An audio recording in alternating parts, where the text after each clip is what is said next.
Hello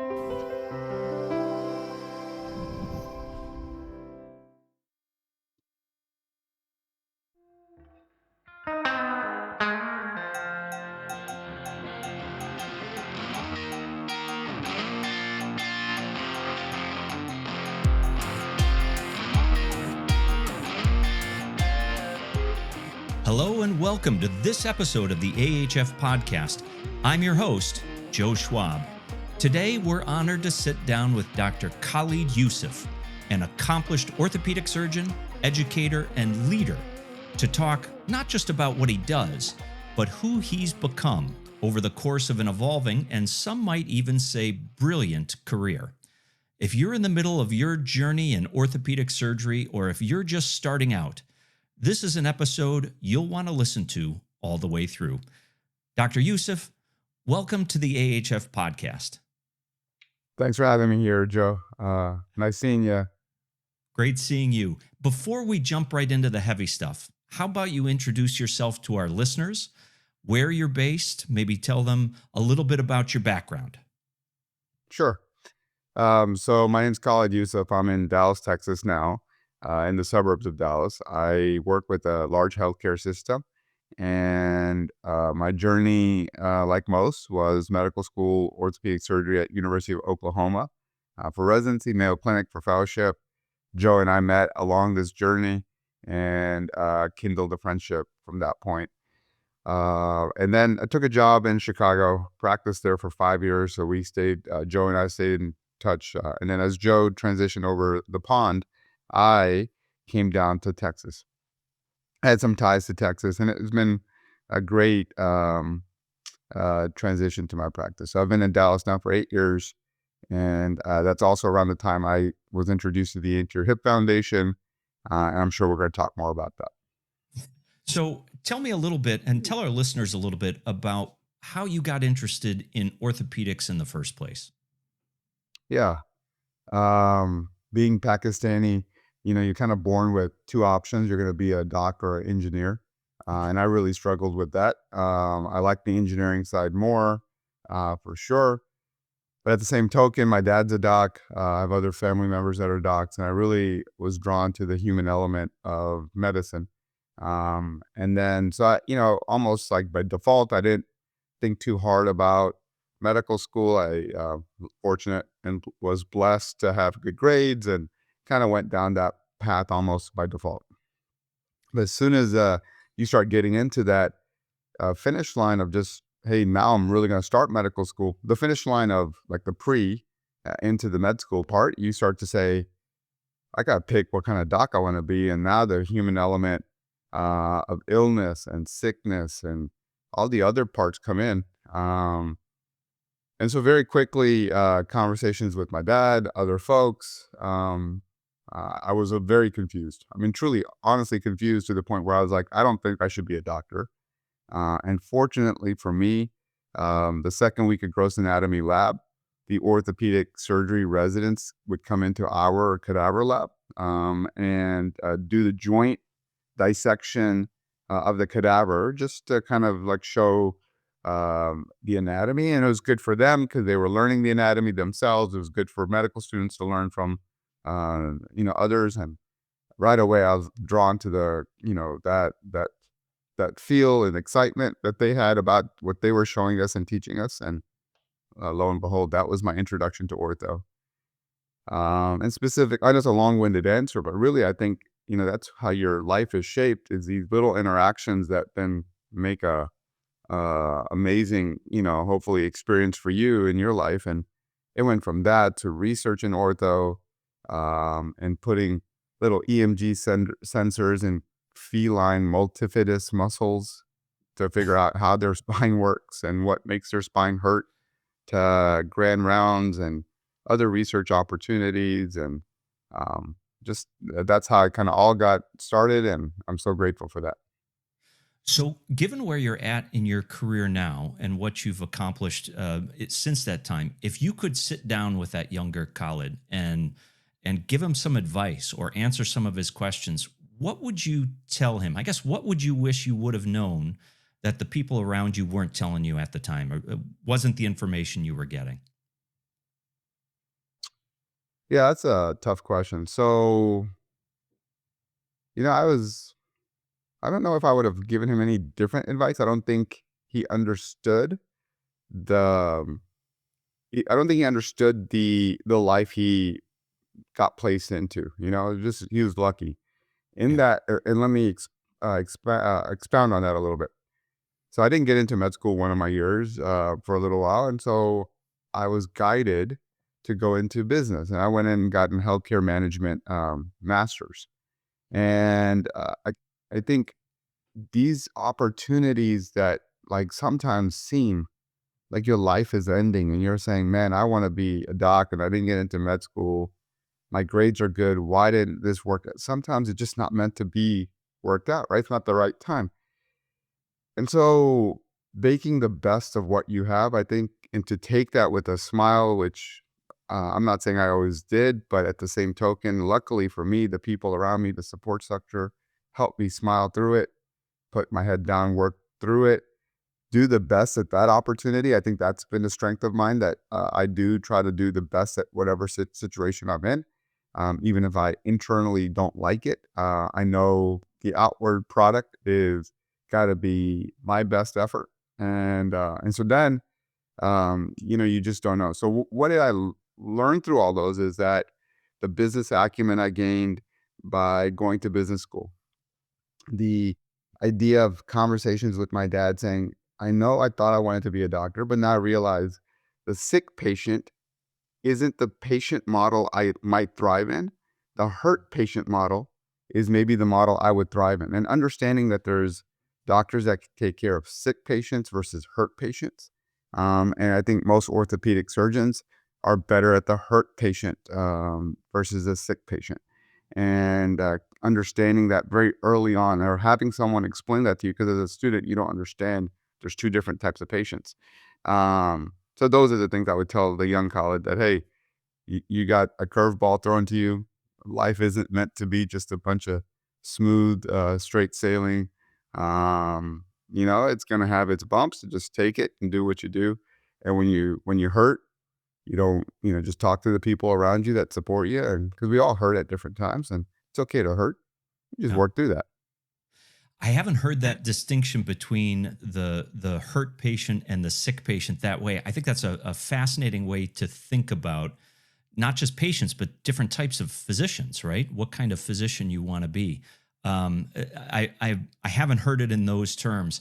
Was there a moment in that early journey where you went from not just knowing what you wanted to do, but knowing that you were going to be able to do it, knowing that this was not just the career path that you were going to choose, but that it was going to happen for you? Or was that always a bit uncertain for you?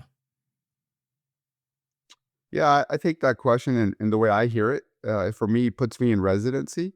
And there was a time in residency where, I was fortunate enough to have an autonomous or semi-autonomous residency experience. And I was able to, nail a subtroch femur.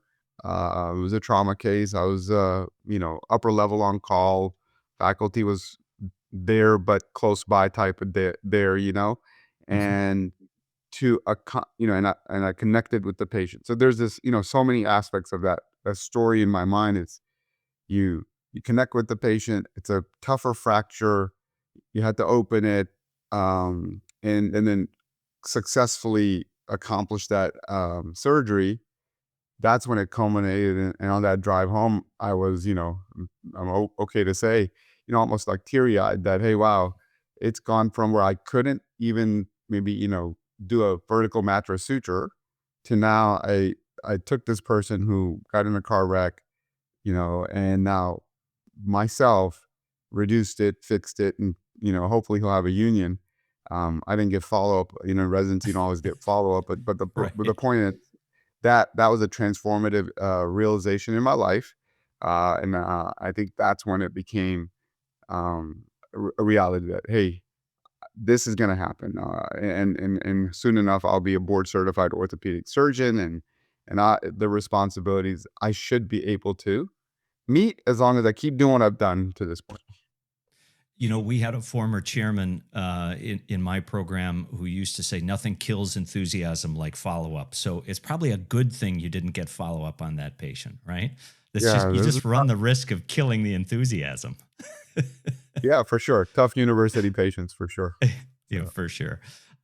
So then you end up at the Mayo Clinic with a fellowship in adult reconstruction. Tell me about how you ended up in adult reconstruction.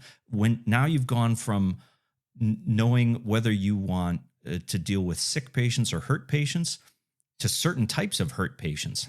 What was that like? yeah, and so that required for me, um, uh, a lot of my peers in residency were saying, "Hey, you're putting the cart before the horse."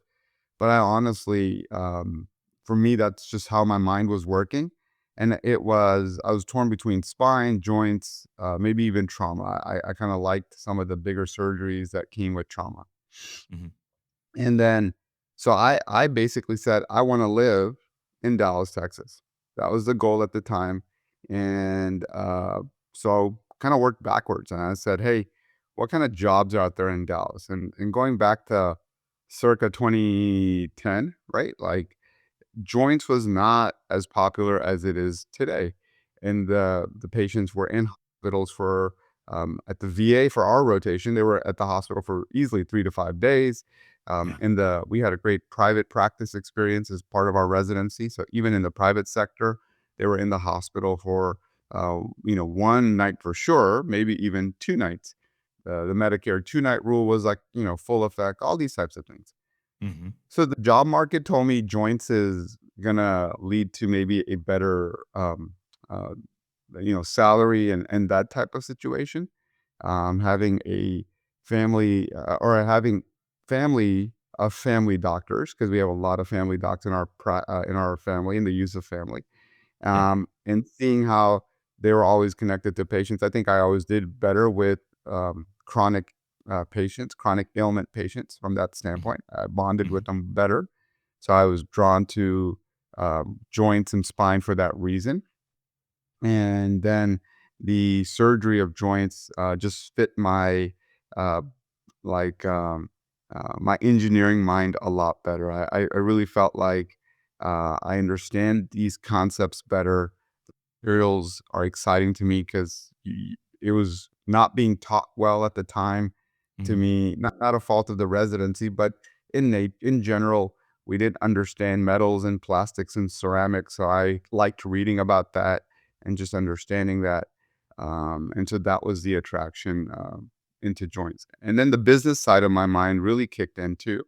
And I don't think this is a negative, but the business mind of mine said, okay, if I do this operation well, and one of my mentors did do it well and efficiently, I was like, wow, he's doing like, at that time, there was, uh, Charlie was probably not even in residency. He was probably in med school too. Yeah, Charlie's only 4 years ahead of me. So at that point, Charlie maybe was in residency, I guess. There's no 12 by 12. I mean, Dr. Takach would do 6 in the day and was doing very well financially. And I looked up to him and I thought, man, I could do 6 of these a day also.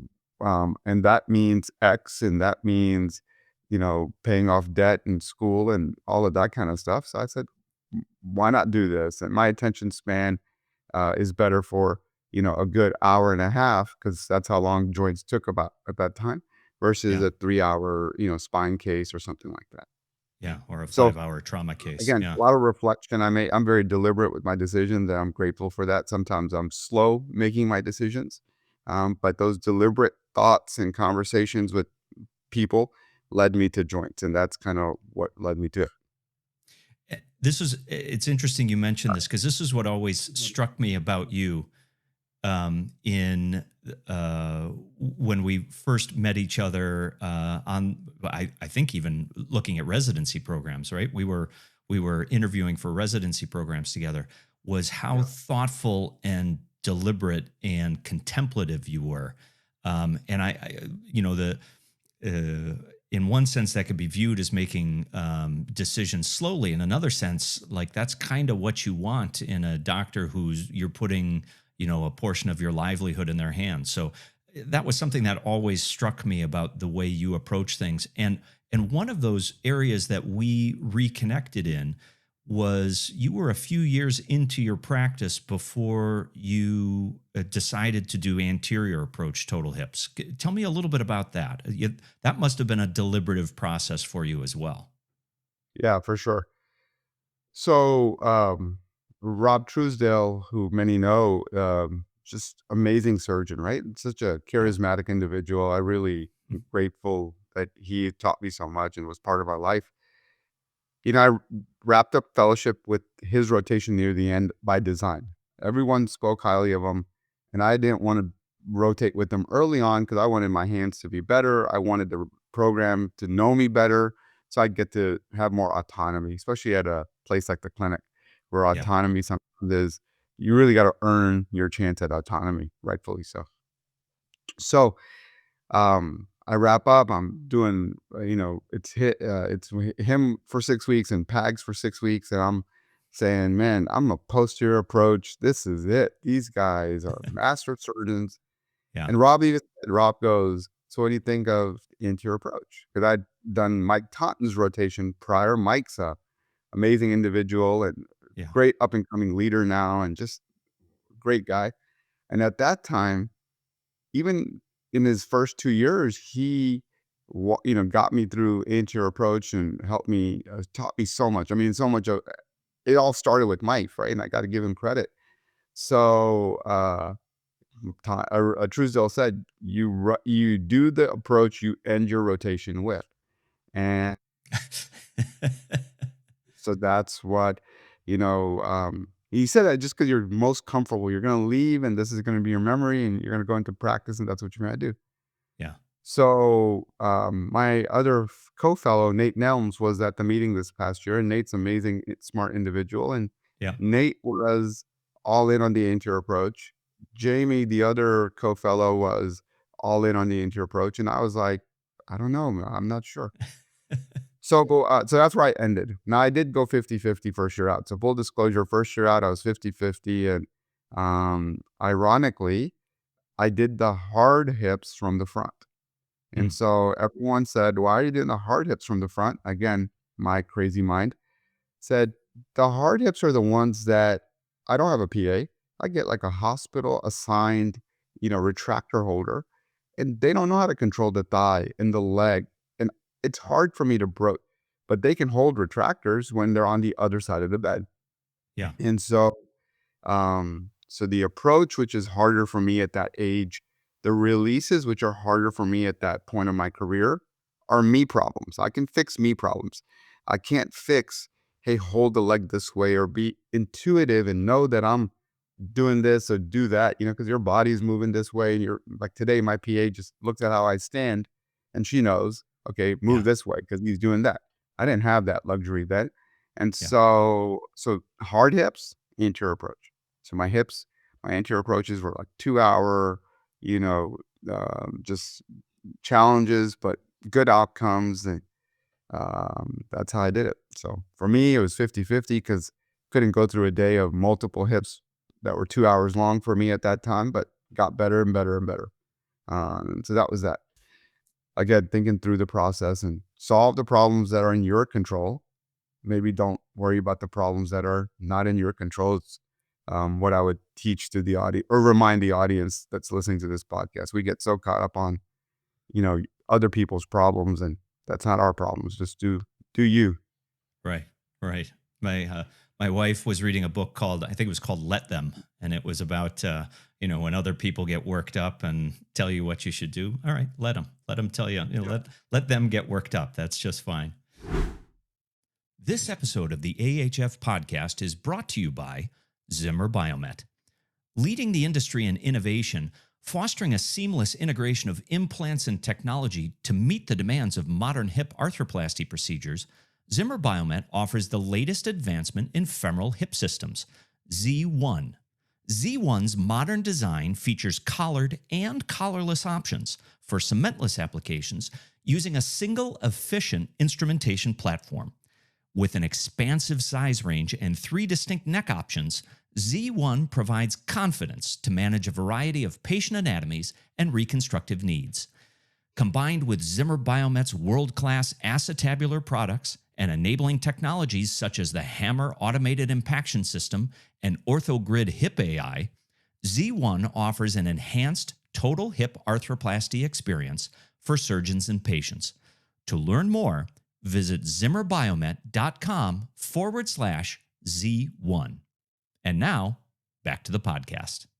So, in that journey of you becoming an anterior approach predominant surgeon, you reached out to the Anterior Hip Foundation, and unless I'm mistaken, you pioneered the idea of the traveling fellowship for the AHF. You were essentially the first, or one of the first, formal traveling fellows for the AHF. Isn't that right?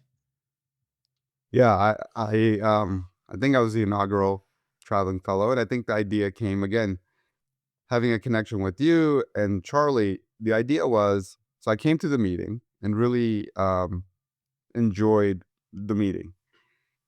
And then as I went home, so probably at this point in my career, probably 70-30 anterior, posterior. And really, it was only 70-30 at that point because of limitations and resources at the hospital. So if I had two rooms, I had one table. It was hard to like move the table and that kind of stuff. So I would still do posterior for that same. But for Mhm. sure, I didn't do revisions posteriorly, and I wanted to. And I was transitioning my practice from a purely employed hospital practice in Chicago to a private demic practice in Dallas at Baylor. So the Baylor in Dallas is different than the Baylor in Houston. The Baylor in Houston is a big academic center at the Texas Medical Center, versus the Baylor in Dallas is a more of a private demic is what we would call it. We've got residency, we've got a foot and ankle fellowship. Um, but you can also just be a employee of Baylor as an orthopedic surgeon and just do that life if you want, or you can have what I have, which is exposure to residents, which I enjoy. So this transition's about to happen, and I'm coming to a new market, and everything is bigger, faster, wilder in Texas. So I knew I didn't want to come into this market and not be the best surgeon I can be, and I wanted to take some time at that point to get better. And that doesn't happen from textbooks, I don't believe. I think it's very important to take the time and go travel and reflect and learn and have those meaningful interactions with other leaders in the space. Fortunately, I talked to Joe, I talked to you, and basically said, I've got this idea that I want to travel, but I can go do a visitation with an industry sponsored trip. I can go do that on my own. But I don't want to just do it that way. I want to make it more formal. That's what I want. I want it to be a line item on my CV that I really put the time into it, which deserves the memorialization of it on a resume.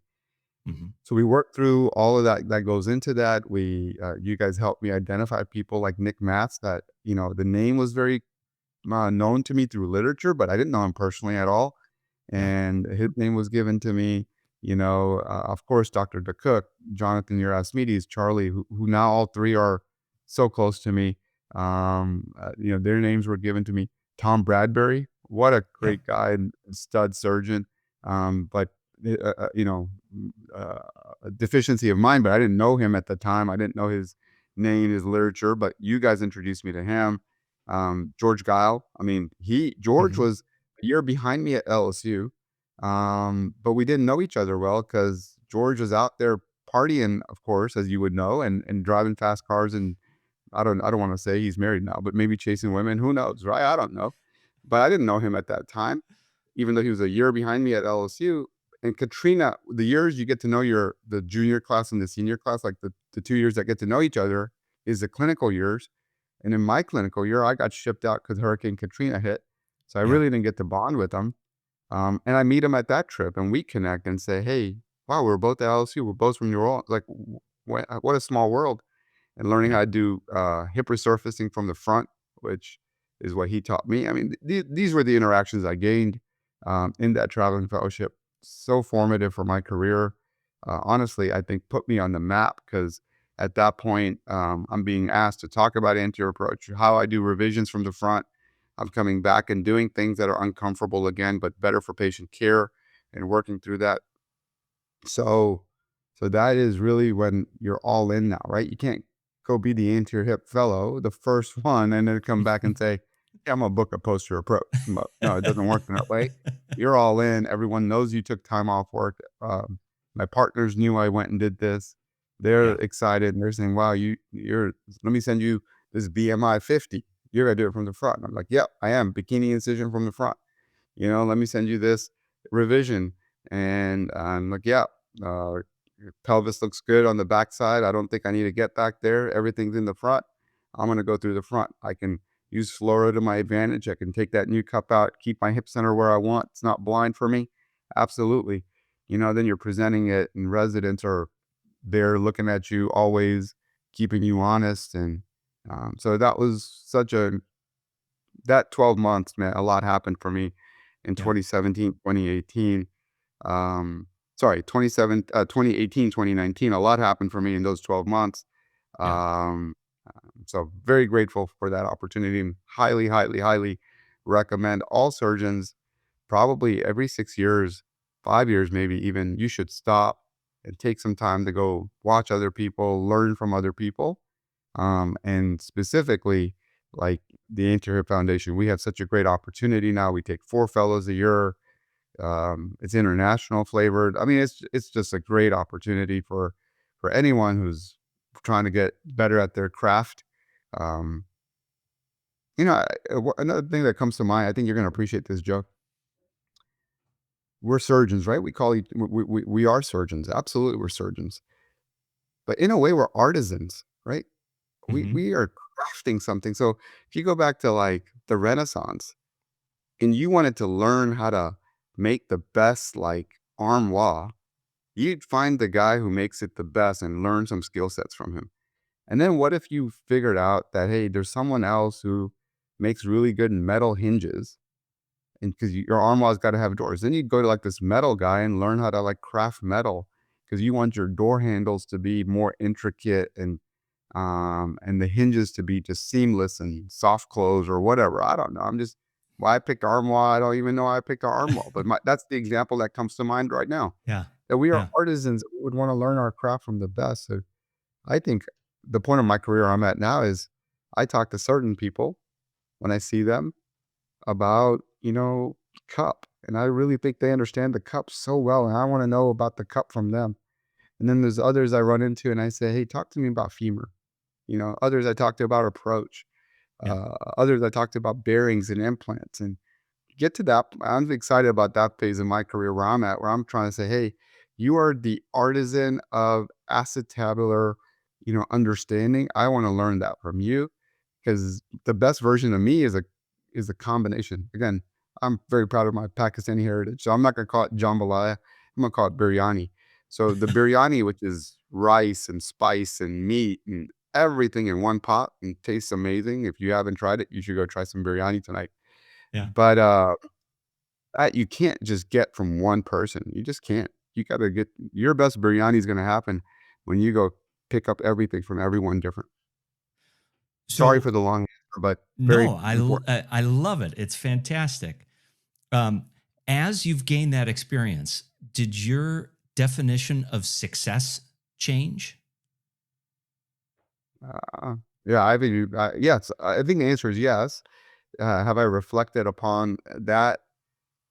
At that time, I'm sure I did, right? Or success at that time was measured in terms of big picture things. I was measuring my success of, hey, did I accomplish this revision from the front? And dysplasia, which was scary for me. I was seeing a lot of dysplasia. And so it was very success. I measured success when Charlie and Jonathan would respond back to my post-op x-rays, because I would shoot them my pre-op x-rays and say, this is my challenge.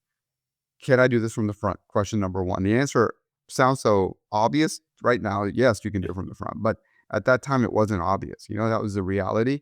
And that was, again, a me thing. Like, hey, can I, because they'd met me, they'd worked with me. So the question was very, and I think that's so important. When people say, can I do this? I don't know you yet. I don't know if you can do it yet. But those guys knew me and they were saying, I know you can do this from the front. And that is so powerful. And again, I wish everyone have people like that in your life. Even your spouses, I hope, are doing that for you in your life. Be that for your kids, right? Hey, I know you can do that, because I know you really well. I would go do it, and then they would be honest with me and say, "Why did your cup end up where it ended up? Could have been lower. No, it couldn't have been. Well, tell me why you think it couldn't have been." And that reflection was such a helpful thing. So I So measured success like that for sure at that point. And then I measured success with referrals because when non-Baylor doctors in Dallas were calling me saying, I have a problem and I've heard about you and I want to send this to you. Can you help this person? I felt like that was success. Like these two things, I think I was measuring success with these two real time, weekly, monthly, at that time for sure. you mentioned that you're always working to get better, always working to make yourself a better surgeon, to learn more. What's the motivation to pushing yourself toward becoming the best version of you? Yeah, I think probably again, family, right? Two parts of the family. One, I think my dad and the sacrifices that he made, but the sacrifices that my mom made to get to this country and being an immigrant family, I think means so much was put into me.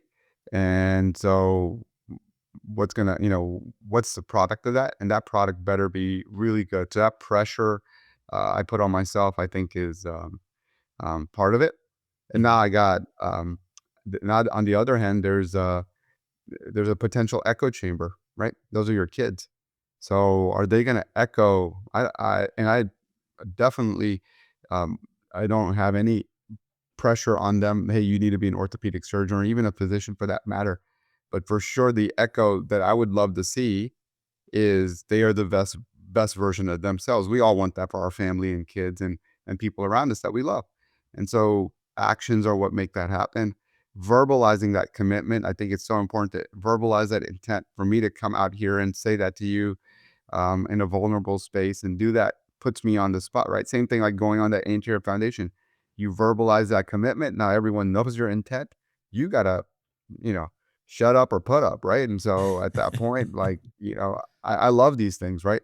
Um, and so these are the types of things I think that motivate me to be the best version of me. And for sure, we can never forget the patients that entrust in us that, they need care and they truly honestly say, yeah, I trusted you. Please help me. And there's a lot to that one simple sentence when they say, I trusted you for what? Just that 30 minutes to do the hip, or trusted you that the journey you've taken to this is the best version of you today. Hence, the next 30-minute operation will be the best output, right? And that's how I hear that question. Yeah. Um, if you could, so first of all, I want to thank you for your time. You've been more than generous with us. And as always, your ability to be contemplative, to be thoughtful, and to be measured and well spoken and defend what you say. I always, it's one of the things I appreciate the most about you and have appreciated about our friendship. The if I could ask one last question, if you could write a note to the next generation of orthopedic surgeons and leave it in every OR locker room all around the world, what would it say? Hmm. So the surgeons in the OR, I would say, turn a tough problem into a simple problem. It's what I told myself repeatedly every time I saw revisions and they were hard. And I turned a revision, I wanted to turn that revision into a primary. So turn tough problems into simple problems. Not the other I way hope, around. yeah, not the other way around. Absolutely. And I hope what they take from that is, when if you're a trauma guy and you see a bunch of pieces, make them into combination of pieces and 6 turns into 4, it turns into 2 type of thing. If you're doing a primary hip, break it down into, let me get my approach right, let me get my cut right, let me get my exposure, releases right. Simplify it in your life and do that. And then I would tell, if I could leave a message to anyone, or something I share with everyone, is you just really can't be the best at everything. And so just remember, for everything that's a yes, something's a no, and it's okay to pick your top, 3, 4, 5 things and be the best at those, right? And so prioritize those, verbalize those, be intentional in the things that you do. And I think at the end of the day, I hope that you are happy with what you're doing at that point, What and love the people in your life. I think friendship is such. I mean, this is where this all comes from, friendship and sincerity. So I appreciate you for just having me on here, and love the people in your life for that. I said it was one last question, but I lied, and I actually you made me think of another one. So for all the things, tell me the number one thing that you wanted to say yes to, and the number one most difficult thing you had to say no to.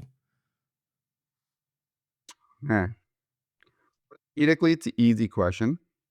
My mind goes to non-orthopedic there, but orthopedically, it's easy. I really wanted to say yes to shoulder replacements. Hmm. I really wanted to do shoulder replacements. The 12 by 12 in my world was Dr. Sperling at the Mayo Clinic, shoulder Yeah, guy, and he would do 18 shoulders on an operative day. And so 18 shoulders, that's not me. Sorry. that's So all I'll right. pause and go back. So the Charlie in my life before Charlie's 12 by 12 was Dr. Sperling at the Mayo Clinic. He was a shoulder arthroplasty surgeon, and he would do 18 shoulders on an operative day. Wow. And I just saw how well oiled his machine was. The average shoulder replacement was about 20 minutes. For sure, he had resources like fellows and 3 rooms and all that kind of stuff. But I saw efficiency, and I really love shoulders. And unfortunately, I had to say no to shoulders Yeah. in our practice because of how it is. That's the first thing. That's the no that was hard to do. Um, in life, I think I had to say no to Chicago. That was really tough. I'm a Yeah. big Chicago guy. I love Chicago, and I had to say yes to my career. And so Chicago, I've got family. I love the Midwest. I love Chicago itself. Um, I was there just 2 weeks ago, and to say no to Chicago because I'm saying yes to my career, my practice, my passion, my love for that, was really tough. But I said yes to the thing I love the most, which is hip and knee surgery and my practice, which meant I said no to Chicago. So Mm. those are my kind of answers, I guess. You got me Well, thinking. I want to think the rest of the day about this one now. well, you'll find the video. You can always leave it in the comments below Yeah, afterwards, right? don't be Any, surprised. I that's might. right. A- Any updates are always appreciated. Well, Dr. Yousuf, it's been too long since we've seen each other in person, but I really appreciate having the opportunity to talk with you today, and again, to get to experience your thoughtfulness, your measured attitude, and just be able to enjoy our friendship for a couple of minutes here. Joe, thanks for having me. It's an honor to be involved with the AHF Hip Foundation. Highly, highly support the traveling fellowship and the work that you guys do. Thank you so much, and I hope everyone has a great weekend, the rest of the weekend. All right. Thanks. Thank you for joining me for this episode of the AHF Podcast. As always, please take a moment to like and subscribe so we can keep the lights on and keep sharing great content. Please also drop any topic ideas or feedback in the comments below. You can find the AHF Podcast on Apple Podcasts, Spotify, or in any of your favorite podcast apps, as well as in video form on YouTube /at Anterior Hip Foundation, all one word. New episodes of the AHF Podcast come out on Fridays. I'm your host, Joe Schwab, asking you to keep those hips happy and healthy and contemplative.